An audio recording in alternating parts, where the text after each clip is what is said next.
मुझे कहा गया है कि यहां पर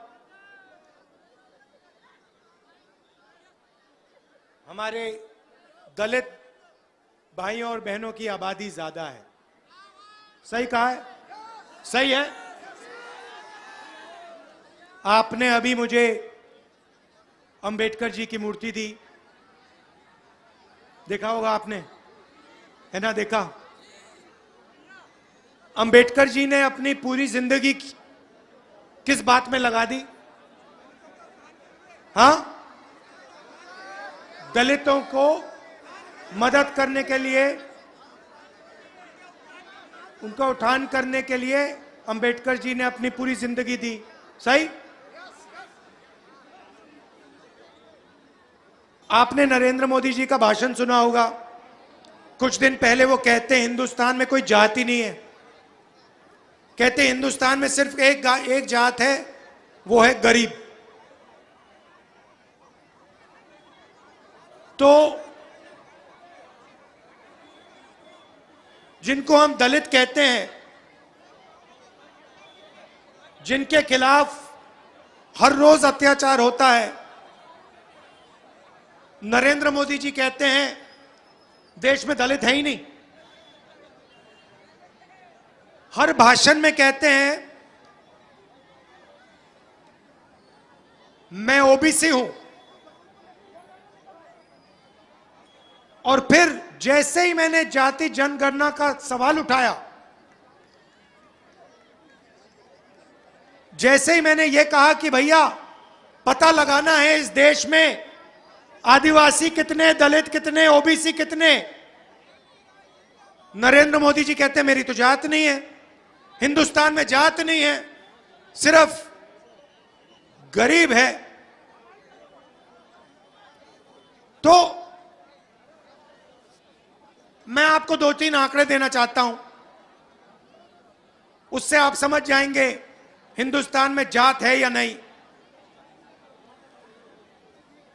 आपने देखा होगा, मैं कन्याकुमारी से 4000 किलोमीटर पैदल कश्मीर तक चला। मीडिया में देखा होगा, आपने देखा। रास्ते हजारों लाखों लोगों से मैं मिला, युवाओं से, बेरोजगार युवाओं से, किसानों से, मजदूरों से, और जहां भी मैं गया सबसे बड़े मुद्दे बेरोजगारी, सबसे बड़े मुद्दे बेरोजगारी और महंगाई। कन्याकुमारी से लेकर कश्मीर तक अगर मैं किसी युवा से पूछता भैया क्या करते हो, क्या पढ़े, मुझे कहेंगे इंजीनियरिंग पढ़ा, मेडिकल पढ़ा, लॉयर बनने का मैंने पढ़ाई की। फिर मैं पूछा भाई करते क्या हो? बेरोजगार। सबसे बढ़िया उदाहरण, रेलवे स्टेशन में मुझे एक कुली मिलता है, मुझे कहता है राहुल जी मैंने तो सिविल इंजीनियरिंग की, मैंने हजारों रुपए अपने दिए और आज मैं कुली का काम कर रहा हूं। पूरे देश में ये।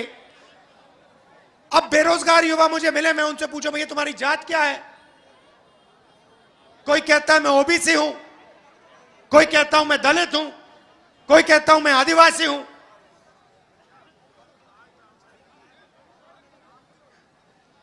जाति जनगणना से क्या फायदा होगा? आप में से कोई बता सकता है? जाति जनगणना से पता लगेगा इस देश में दलित कितने, आदिवासी कितने, ओबीसी कितने। अब आप कहोगे उससे क्या फायदा होगा, मैं आपको बताता हूं। भाइयों और बहनों, मध्य प्रदेश की सरकार को, दिल्ली की सरकार को कौन चलाता है? हाँ, ये बात पकड़िए। ये बात पकड़ गया। अदानी अंबानी चलाते हैं। और यहां का जो बजट होता है, मध्य प्रदेश का बजट होता है, हर साल मध्य प्रदेश की सरकार उसको खर्च करती है ना करती? हिंदुस्तान का बजट है, हिंदुस्तान के बजट को हिंदुस्तान की सरकार हर साल खर्च करती है। भाइयों और बहनों, हिंदुस्तान का जो बजट है ये किस चीज में खर्च होता है? ये 90 अफसर निर्णय लेते हैं। उनको हम secretary to government of India कहते हैं, और वो हिंदुस्तान की सरकार को चलाते हैं। आप ये मत सोचिए कि एमपी एमएलए सरकार चलाते हैं, नहीं, गलत है। सरकार को नरेंद्र मोदी, दिल्ली की सरकार को नरेंद्र मोदी और 90 अफसर चलाते हैं, और मध्य प्रदेश को शिवराज चौहान और 53 अफसर चलाते हैं। सही? हर बच्चा आईएएस में जाना चाहता है। क्यों? क्योंकि वो जानता है अंत में सरकार को आईएएस अफसर चलाते हैं। तो छोटा सा सवाल, आपसे सवाल, दिल्ली की सरकार को 90 अफसर चलाते हैं, सही? बजट में जो भी पैसा खर्च होता है, जैसे यहां पे मैं जानता हूं आपकी स्वास्थ्य की सेवा ही नहीं है, ट्रेन से आपके लोग नागपुर जाते हैं इलाज के लिए, तो जो भी बजट में खर्च होता है ये 90 लोग निर्णय लेते हैं। स्वास्थ्य के लिए कितना पैसा जाएगा? 90 लोग। सेना के लिए कितना पैसा जाएगा? 90 लोग। सड़क के लिए कितना पैसा जाएगा? 90 लोग। किसानों को क्या दिया जाएगा? 90 लोग। अब मैं आपसे पूछना चाहता हूं, 90 लोगों में से जो दिल्ली की सरकार को चलाते हैं उसमें से दलित कितने? दलित कितने? भाइयों और बहनों, मैं आपको बताता हूं, अगर हिंदुस्तान की सरकार 100 रुपए खर्च करती है, मतलब अगर बजट का 100 रुपए खर्च होता है, तो दलित अफसर 1 रुपये का निर्णय लेते हैं। एक मतलब 100 रुपए में से दलितों की भागीदारी 1 रुपया। और अगर 90 अफसर हैं तो 90 में से 3 अफसर दलित। चलिए दलितों को छोड़ते हैं, ओबीसी की बात करते हैं, और हिंदुस्तान की सरकार को छोड़िए, मध्य प्रदेश की सरकार की बात करते हैं। मध्य प्रदेश का बजट जो है तकरीबन 3 लाख करोड़ रुपए का है। 53 अफसर इस बजट को बांटते हैं। इस कस्बे में कितना पैसा आएगा, आपके स्वास्थ्य के लिए कितना पैसा आएगा, आपके बच्चों की शिक्षा के लिए कितना पैसा आएगा, ये 53 अफसर शिवराज चौहान जी के साथ निर्णय लेते हैं। भाई और बहनों, मजे की बात सुनिए, मध्य प्रदेश के 53 अफसरों में से पिछड़े वर्ग का सिर्फ 1 अफसर है। मोदी जी कहते हैं मध्य प्रदेश की सरकार ओबीसी की सरकार है।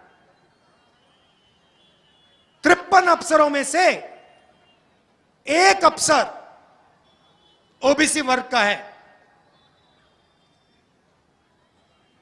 और आप जानते हो यह अफसर बजट में से कितने प्रतिशत का निर्णय लेता है? कोई जानता है? 0.1। मतलब ओबीसी की सरकार है। मोदी जी कहते हैं ओबीसी की सरकार है, ओबीसी का चीफ मिनिस्टर। और 100 रुपए में से 33 पैसे का निर्णय ओबीसी अफसर करते हैं। ठीक से सुनो, नरेंद्र मोदी कहते हैं ओबीसी की सरकार है और भागीदारी आपकी 100 रुपए में से 33 पैसे की है। 100 रुपए में से 33 पैसे की।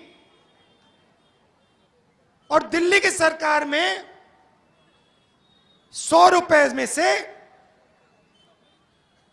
दलितों का 1 रुपया। और फिर ये लोग कहते हैं कि ओबीसी की सरकार है, दलित तेजी से आगे बढ़ रहे हैं। इसलिए मैंने कहा कि देखिए, दूध का दूध पानी का पानी कर देते हैं। कैसे करेंगे? आपको कभी चोट लगी है? लगी? किसी के यहां पे टांग टूटी कभी? आपकी? जब आपकी टांग टूटी थी, पहला काम किया आपने? अस्पताल गए, अस्पताल में आपने एक्सरे मांगा, आपने कहा कि भैया मुझे लग रहा है टांग टूटी है, मुझे एक्सरे चाहिए। एक्सरे हुआ, डॉक्टर ने कहा कि देखो भैया एक्सरे हुआ है, आपकी टांग टूटी। इसलिए मैं कह रहा हूं मध्य प्रदेश और हिंदुस्तान का एक्सरे होना चाहिए। करा दो एक्सरे और पता लगाओ हिंदुस्तान की सच्चाई क्या है। मुझे दिख रहा है कि ओबीसी वर्ग को, दलित वर्ग को, आदिवासी वर्ग को दर्द हो रहा है, जबरदस्त दर्द हो रहा है। अब मैं कह रहा हूं कि भैया एक्सरे करा दो, पता लगा दो कि इस देश में आदिवासी कितने हैं, दलित कितने हैं, ओबीसी कितने हैं और ओबीसी में कौन सी जात कितनी है।